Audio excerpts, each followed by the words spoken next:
We will stop illegal immigration, deport all criminal aliens, and dismantle every last criminal gang and cartel threatening our cities. They're threatening our cities.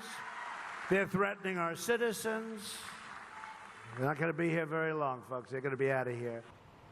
New proof President Trump is making good on his campaign promise to get tough on illegal immigration. A new study finds a dramatic spike in federal immigration prosecutions along the southern border.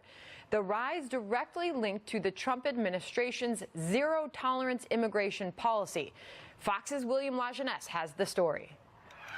In June of this year, 94% of all U.S. attorney prosecutions in border states and areas were immigration-related.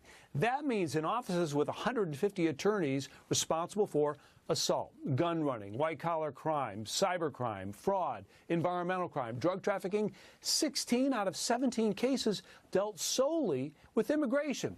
And this graph will show you, in March, 86% of all cases handled by the U.S. Attorney for New Mexico and Arizona, for South Texas and Southern California, were immigration-related. By June, it was 12 out of 13,000 cases dealt with entering the U.S. illegally, harboring illegal immigrants, or visa fraud. So, why so many?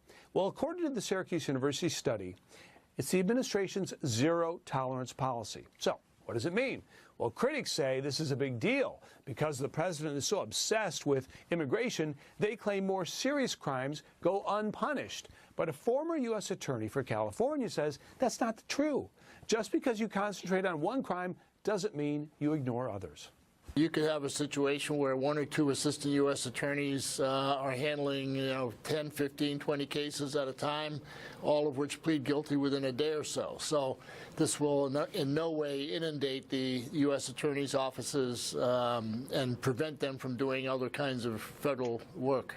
So every president obviously has priorities, but this study says, and critics may ignore this, these numbers are, quote, comparable to the President Obama and are actually, quote, down 1.4% from levels in 2013. If people assume that that means it's consuming 94% of the resources of the office, that's completely wrong. Presidents Clinton, Bush, Obama, and now Trump have all tried using prosecution to deter illegal immigration.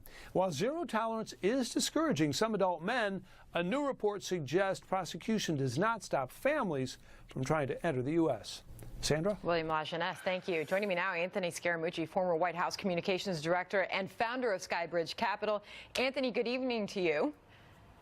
Great to be here, Sandra. Thanks for having me. So what do you think about these numbers? Is it evidence the president is keeping his promise to crack down on illegal immigration? Is he winning on this issue? Well, listen, there's no question about that, and this is what the president is very good at. He set a plan. He's executing the plan. We talked about this Friday on your show about it's cutting the slack in the labor markets, which is very, very good for the African-American and Hispanic-American unemployment numbers. There is a reason why those numbers tightened the way they did, and wages have started to go up.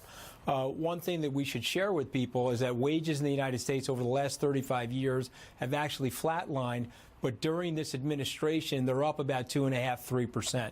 That's just another sign that the president's program is working. And so I'm very happy they got rid of the child separation policy, abolished that. But the zero tolerance policy is something that is actually helping working class families and middle class Americans, and so this is super important that he stays on track with this. It's really fascinating to hear you tie those two together, because we have been seeing the president tout those economic numbers.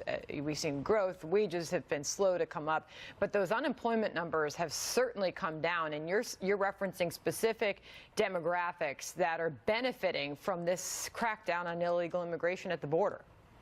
There's no question. You have to also remember the legendary economist Milton Friedman once said that if you're going to have a welfare state, you have to have a very tight and secure border. The United States has a welfare state, which obviously we're all fine with. We need to protect the people that are poor in our country. But if you have an open border and a welfare state, free market forces dictate that people are going to run across the border, or to use the president's lines, they're going to pour across the border. And so this policy is actually working. Let me tell you something, it's going to mean more economic progress for these families going into November, going into 2020. And so the president's instincts are correct on this. And as long as it's done in a humane and fair and judicious way, I don't think the American people have a problem with it. If anything, I think the president's instincts are right here that this will be something he'll be able to campaign on in 2020. I was going to say, as far as political implications, we're expecting polls to close in several states tonight. That special election in Ohio we continue to watch, but we are less than 100 days out to midterm elections. Do you expect to see the GOP embrace this issue and embrace the president's policy on immigration?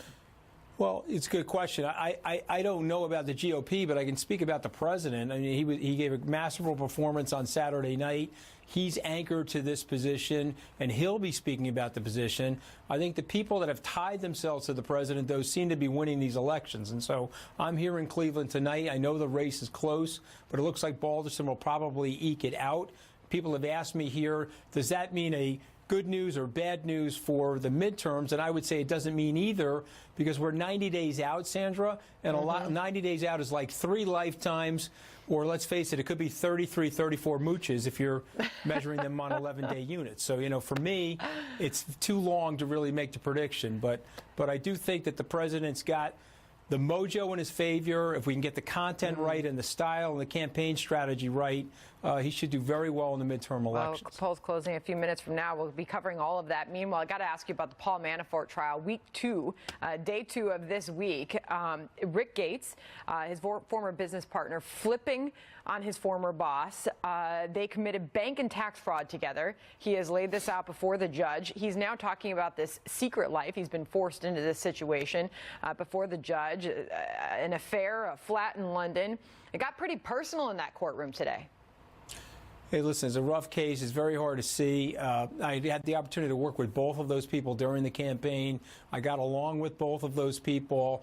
You know, I do believe that Paul Manafort will now have his day in court and give his side. But, boy, it looks very, very ugly. And listen, people are innocent until they're proven guilty, Sandra. But this is not a great case. It's not a tidy case. But I don't think either of these men did anything that could implicate the president. It seems like these activities were happening well before they joined the Trump campaign. And so hopefully this will get resolved shortly. It's a nasty thing to see. And since they're both friends of mine, or at least good acquaintances, I feel bad about the situation. Well, Rick Gates, the key witness there, is expected to hear another hour from him tomorrow. Finally, Wall Street Journal is reporting former Trump lawyer Michael Cohen's under investigation for tax fraud. Bank loans are under scrutiny. He's got mounting legal pressures here, and I wanted to get your thoughts there, Michael Cohen. Well, listen, you know, again, another person I work closely with. I've known Michael for at least a decade. It's very hard to understand that case. The Manafort Gates case, the indictments have already been out. And so once the indictments are out on Michael Cohen, it'll be much easier to offer strategy, much easier to see where the case could unfold. But let me tell you something. When the feds want you, they go in a mail fraud direction and they go in a tax fraud direction. That's how they obviously got Al Capone. So it's a tough thing to see. I'm sure he'll either have a defense or he'll plea it out. But again, is the president a target, or is the president somehow implicated in these things? It doesn't seem like he is. And that is the big question. And of course, we love to have you in the program. Thank you very much, Anthony Scaramucci. Good to see you. 90 days till midterms. That's an attorney in politics.